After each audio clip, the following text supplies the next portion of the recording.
It's actually fun for me sometimes, like, you know, listening to those people actually talking about their AI breakthroughs, and it turns out that it's just like, oh yeah, this is nothing really. Most of it is just nothing.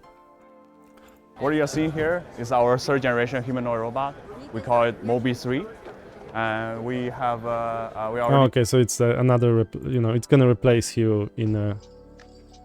What sort of job would it do? Like, it doesn't...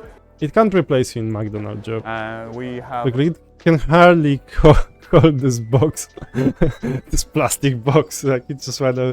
Like, imagine if it had to open that box. It's just such a... we already deliver our robot to our customer, so we iterate together. And it's obviously, like, super expensive. Like, with our customer. To buy it and then you have to run it, you have to, like, have multiple people. Learn from the deployment.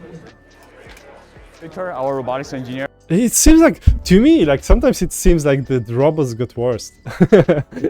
They used to be more impressive a couple of years ago. He is from one of the top robotics lab in the world. Okay, so this is like, obviously it's connected here, so it's not independent. So it's just between here. It can hardly. It can hardly hold the box. He is currently controlling the okay. robot. That serves two purposes. First, we use that approach to... Like, look how slow it is. Like, it's a...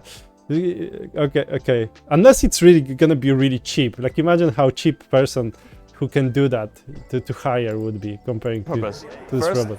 We use that approach to train the robot skills. Like, there's no programming. Okay, so you can put the box in the other box and then, like, lift it. There's no C++, no Python. Through this process, we use Victor is using the demonstration to show the robot how the task is done. Yeah, I don't know if it's a good robot. I think we are going back with robots.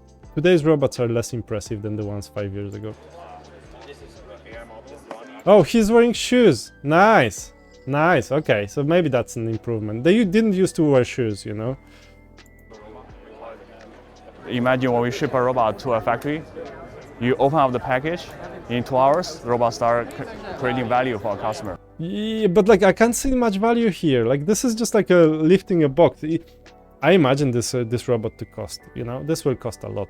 So to train this to make a basic thing that, you know, like, we are still far from this to being actually useful in the factory settings.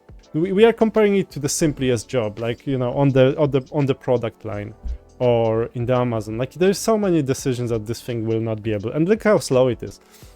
Like, that's the goal to achieve. This robot is like 10 years away from being useful. Okay, I think the robots are getting worse. That's my conclusion based on the latest robot news. They seem to get worse. Yep, they used to be more impressive, you know? There used to be like... this is a dog that jumps between boxes. And this one is like... This one is wearing shoes at least, so that was improvement, I guess. Where was this robot? Is this like another robot? From NVIDIA's Okay, IT... I've been watching that, yeah, I've seen that before. Yeah, robots are shit now. I think that's because of AI.